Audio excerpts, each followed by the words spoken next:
अस्सलाम वालेकुम, क्या हाल चाल है आप सब लोगों के। आई होप सो आप सभी ठीक ठाक होंगे, खैर के साथ होंगे। और मैं भी शुक्र अल्हम्दुलिल्लाह बिल्कुल ठीक ठाक। तो यहाँ मैं अपने लिए नाश्ता बना रही हूँ जनाब। आज मेरा बड़े दिनों बाद दिल किया कि मैं पराठा खाऊँ, वरना मैंने अरसे से पराठे खाने छोड़े हुए हैं। सुबह बस ऐसे ही ना मैं ब्रेड और अंडे का नाश्ता कर लेती हूँ। गर्मियाँ स्टार्ट हो जाती हैं ना, तो एक ये बड़ा लाइट सा नाश्ता होता है ब्रेड अंडा। तो मैं बस जल्दी जल्दी वही खाने की करती हूँ और मुझे पसंद भी है। तो अभी बच्चों को मैंने नाश्ता करवा के स्कूल वैन में बिठा के रवाना किया, तो मैंने सोचा मैं भी फिर जल्दी जल्दी जो है ना अपने लिए पराठा बना लूँ, क्योंकि मैंने बनाई हुई थी कल कड़ी। और कड़ी के साथ आपको पता है कि पराठा कितना ज़बरदस्त मज़े का लगता है। ख़ास तौर पे नाश्ते में कड़ी जो बची होती है ना, वो बड़ी मज़े की लगती है। तो हमारे घर माशाल्लाह कड़ी फटाफट से ख़त्म हो जाती है। बच्चे प्यालियों में चम्मच के साथ भी जो है ना वो डाल डाल के खा लेते हैं। तो यार थोड़ी सी बच गई थी, बच्चे भी मेरे जो है वो दोनों करके गई थी कड़ी का नाश्ता। और मतलब कड़ी के साथ ही पराठे खा के गई थी। और ये वाहिद एक ऐसा सालन होता है कि सुबह वो रोटी के साथ खा लेते हैं, वरना हमेशा ऑमलेट और जो है ना वो पराठा ही सुबह खाती हैं और सालन वगैरह नहीं लेती सुबह ना। तो यहाँ पे मैंने स्केयर पराठा बनाया और ये बड़ा मज़ेदार बनता है। इसके ना अंदर बड़ी ज़्यादा लेयर्स आ जाती हैं जो मुझे बड़ी पसंद है। तो खैर मैं ऑयल वगैरह लगा के पराठा बनाती हूँ, लेकिन फिर भी ये बहुत मज़े का बन जाता है। तो यहाँ हम जल्दी जल्दी करेंगे नाश्ता, और मैंने अकेली ने नाश्ता करना होता है। मेरे हस्बैंड नाश्ता नहीं करते मेरे साथ, वो आके सो जाते हैं। फिर जब उनका दिल करता है, भूख लगती है, तभी वो करते हैं।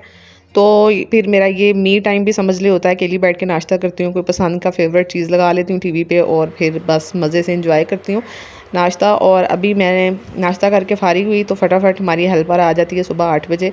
और आज अल्लाह खैर करे, हमारी हेल्पर जो है ना वो पूरी 3 छुट्टियों के बाद आ रही थी। तो घर में जो है ना वो जो है काम शाम भी बहुत ज़्यादा करने वाला था। तो मैंने सोचा था ये आएगी ना तो फिर ही मैं उसके साथ मिल के करवा दूँगी, क्योंकि अकेली मेरी जान और मेरे से इतने काम नहीं होते हैं। और इसलिए जब आप व्लॉग्स का भी पूछते हैं ना कि आप व्लॉग्स आप रोज़ाना नहीं डालते, अक्सर मेरे सब्सक्राइबर भी कहते हैं कि हम आपसे बोलते नहीं हैं तो हम मेरे से नाराज़ ना हुआ करें, मेरे काम ही इतने ज़्यादा होते हैं कि मैं व्लॉग्स रोज़ाना अपलोड कर ही नहीं पा रही होती। मैंने बच्चों को भी पढ़ाना होता है और घर की आपको पता है कितनी ज़िम्मेदारियाँ होती हैं। लेकिन अब थोड़ी सी मैंने ज़िम्मेदारियों से ना अपने आप को रिलैक्स किया है। तो हादिया के लिए भी मैंने थोड़ा सा इंतज़ाम किया है ट्यूटर का। और हुरिया का जो स्पारा है ना वो बड़ा मिस हो रहा था मेरे कामों की वजह से, तो वो बेचारी बहुत पीछे रह गई थी इस बारे में ना। हादिया को मैंने बहुत जल्दी जल्दी पढ़ा दिया था। और वो पहला बच्चा भी होता है ना, तो पहले बच्चे की दफ़ा बड़े आपको चाव होते हैं कि इसको फटाफट ये भी आ जाए, ये भी सीख ले। फिर जब 2 हो जाते हैं तो ज़िम्मेदारियाँ और बढ़ जाती हैं।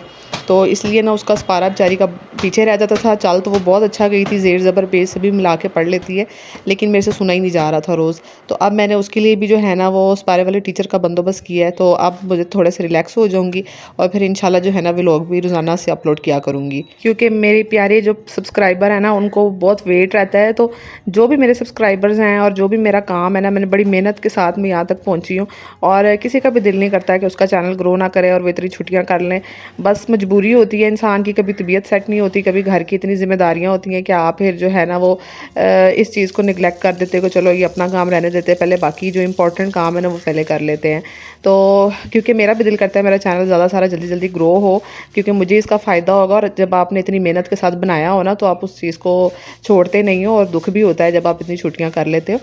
तो बस ये घर के कामों की वजह से मुझे लेट हो जाता है। तो अभी हेल्पर मेरी ना आई नहीं थी, तो सुबह सुबह 8 बजे ही आ जाती है। और इसका मुझे बड़ा फ़ायदा हो जाता है कि अर्ली मॉर्निंग ही 9 बजे साढ़े सवा 9 बजे तक ना काम करके चली जाती है। तो यहाँ पे ना मैं डोर मैट थे और ये बड़े गंदे हुए थे पीछे 1-2 दिन से ना। शाम को आंधियाँ आ जाती हैं और बारिश तो आती नहीं, लेकिन मिट्टी इतनी ज़्यादा हो जाती है ना घर में। तो बस मैंने इन दोनों को धो के डाला है और अभी आ गई थी और वो काम कर रही थी और मैं यहाँ पे ना सोफ़ों को झाड़ रही थी। अच्छा, पहले मैंने सोचा था मैं सोफ़े ना सर्फ़ वाले कपड़े से आज, और वो जो मैं एक सोल्यूशन भी आपको बताया था, मेरी वीडियो देखना, डीआईवाई सोल्यूशन मैंने बताया था सोफ़ा साफ़ करने के, बड़े अच्छे सोफ़े साफ़ हो जाते हैं विनेगर वगैरह डाल के। तो उससे मेरा दिल था साफ़ करूँ, लेकिन फिर जब हेल्पर आ जाए ना तो फिर मेरे से ये वाले अपने वाले काम ना मैं फिर साइड पर रख देती हूँ, क्योंकि वो बहुत जल्दी जल्दी स्पीडली काम करती है। तो मुझे होता है कि जो मैंने ज़रूरी काम उससे करवाने हैं ना, पहले मैं उस पर फोकस कर लूँ। तो यहाँ वो लगा रही थी तपड़ियाँ वगैरह, मॉप लगा रही थी, और मैंने ना यहाँ पे चूल्हा वगैरह साफ़ कर लिया था, क्योंकि लास्ट में वो किचन में मॉप लगाती है। तो मैंने कहा जल्दी जल्दी किचन की शेल्फ साफ़ कर लूँ, और हाफ़ जो है ना वो मैंने बर्तन भी धो लिए थे साथ साथ ही। और अल्लाह खैर करे, अल्लाह ताला मेरी हेल्पर को जो है वो ज़िंदगी दे वो आई तो मेरा दिल खुश हो गया इतनी छुट्टियों के बाद। इतनी खुशी जब हेल्पर छुट्टियाँ करके आती है ना, इतनी खुशी मैं कहती हूँ किसी काम में नहीं मिलती जब आपकी हेल्पर आ जाती है। इतने सारे काम होते हैं, आपको एक हेल्पिंग हैंड होना बहुत ज़रूरी होता है। जब आप एक घर को, फैमिली को अकेले संभाल रहे होते हैं, मैनेज कर रहे होते हैं, तो फिर कुछ आपको हेल्प चाहिए होती है। तो यहाँ यहाँ उसने कहा कि बाजी मैं जो हूँ ना फ़र्श धोने लगी हूँ, तो मैंने कहा कि पीछे से वॉशिंग एरिया और गली जितनी देर तुम धोती हो ना, मैं जल्दी जल्दी से यहाँ अपना गेट धो लेती हूँ बाहर का मेन, और साथ में ना पौधों पे भी बहुत मिट्टी आई हुई थी, तो इनको भी मैं साथ साथ धो देती हूँ, क्योंकि उसने अभी यहाँ से सारा कारपोर्च और बाहर का सारा एरिया वॉश करना था।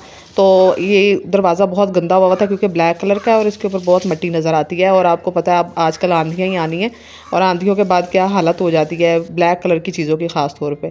तो बस यहाँ पे मेरी मेड जो है वो साफ़ सुथराई करके चली गई, तो फिर मैंने सोचा कि आज जल्दी जल्दी ना लंच भी बना लेती हूँ। और आज बाज़ दिन ऐसे होते हैं ना कि आपका बड़ा अच्छा आपका जहन दिल होता है और आप बड़ा एनर्जेटिक भी महसूस कर रहे होते हैं, सारे काम ज़रा जल्दी जल्दी करके बैठ जाते हैं।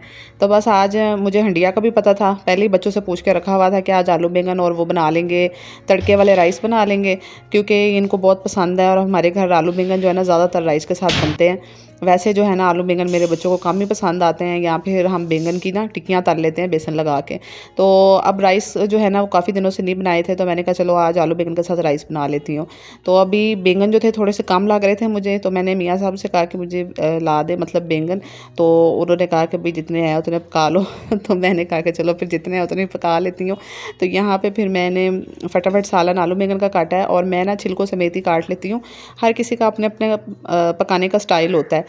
तो कई दफ़ा मैं छिलके उतार के भी पकाती हूँ बैंगन, वो भी मज़े के बनते हैं, लेकिन मैं कहती हूँ कि इतनी वेजिटेबल्स की हम छिलके वगैरह उतारते हैं, तो चलें ये बैंगन के क्या छिलके उतारने हैं ना, ये इस तरह भी बड़े मज़े के बनते हैं।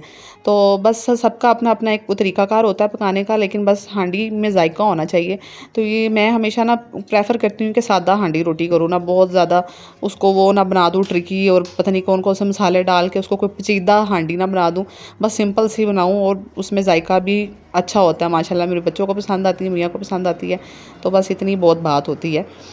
तो यहाँ पे जनाब मक्खियाँ बहुत ज़्यादा आ गई थी किचन में, तो मैंने जल्दी से पंखा ऑन किया, क्योंकि मक्खियाँ आ जाए ना किचन में तो फिर आपसे कुकिंग नहीं हो सकती है। तो यहाँ मैं अभी आपको बताऊँगी भी कि सिंपल से आलू बैंगन मैं कैसे बनाती हूँ और बड़े मज़े के बनते हैं। तो यहाँ मैंने प्याज काट ली थी और उसके अंदर ऑयल डाल के जो है ना इसकी भुनाई कर रही हूँ मैं। तो पकौड़ों का कल मैंने पकौड़े निकाले थे ना कड़ी के, तो उसका ऑयल बचा हुआ था, फिर मैं वो इसी तरह हांडियों में डाल के यूज़ कर लेती हूँ। तो यहाँ मैं तड़के वाले राइस बना रही थी साथ साथ, उसके लिए थोड़ी सी प्याज काट ली थी मैंने, और ये ना मैं टमाटर डाल रही थी यहाँ पे आलू बैंगन के अंदर, जो कि ना मैं अमूमन नहीं डालती हूँ। मैं सिर्फ प्याज ही इस तरह और नमक मिर्च हल्दी डाल के ना बस इसकी भुनाई कर लेती हूँ। लेकिन ये टमाटर सुबह बच्चों को मैंने ऑमलेट बना के दिया था, तो उसमें मैंने थोड़ा सा डाला था, बचा हुआ था, तो मैंने कहा ये ज़ाया जाएगा, तो मैं इसके अंदर डाल देती हूँ। तो बस इसके अंदर मैंने कटे हुए आलू बैंगन डाल दिए। और यहाँ पे मेरे पास जो है ना हरी मिर्चें नहीं थी, वरना वो मैं ज़रूर हरी मिर्चें काट के लंबी लंबी डालती हूँ, मुझे बहुत पसंद है। कोई खाए या ना खाए, लेकिन मुझे हांडियों में हरी मिर्चें बहुत पसंद है, सालन के साथ रोटी के साथ खाना ना। तो लेकिन अब थी नहीं, तो फिर मैंने ऐसे ही बना लिए थे। तो यहाँ पे चावल भी रेडी हो चुके हैं। ये चावल थोड़े नए हैं, इससे थोड़े से जुड़े जुड़े से बने हैं, क्योंकि ये ना न्यू चावल है, मेरी अम्मी की तरफ से आए थे ईद पे, उन्होंने मुझे भिजवाए थे। और यहाँ पे आलू बैंगन का सालन भी रेडी है। ये देखें कितना मज़े का इसकी लुक लग रही है। और मैं ना इसको थोड़ा सा बैंगन ज़्यादा गला लेती हूँ चावलों पर डालने के लिए ना, देखें मैं चम्मच के साथ उसको मोटा मोटा सा मैश भी कर लेती हूँ, तो ये एक मसाला सा बन जाता है बैंगनों का, और ये फिर बहुत मज़े का लगता है। जी बस जी यहाँ पे हांडी रोटी रेडी हो चुकी है दोपहर का, और मैंने सोचा था बच्चों के साथ खाऊंगी। वैसे मैं ज़्यादातर बच्चों के साथ ही लंच करती हूँ, जब बच्चे आते हैं ना तो उनके साथ बैठ के आराम सुकून से करती हूँ। लेकिन आज जो है ना मेरे से देख कर रहा नहीं गया, क्योंकि अभी मैंने 1 घंटा पहले ही कर लिया था ये सारा काम शाम, और बच्चों के आने में 1 घंटा बाकी था, तो मेरे से रहा नहीं गया। मैंने कहा चले मैं तो अपना ना सादा सा पेटर बनाती हूँ आलू बैंगन और चावल का, और मैं तो डाल के खाती हूँ, तो बच्चे जब आएँगे तो फिर वो तब भी खा लेंगे।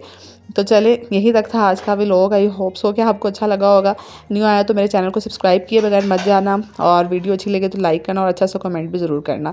तो अभी हम खाएंगे अपना लंच, और आपको मैं मिलूँगी नेक्स्ट व्लॉग में। तब तक के लिए दुआओं में याद रखना। अल्लाह हाफिज़।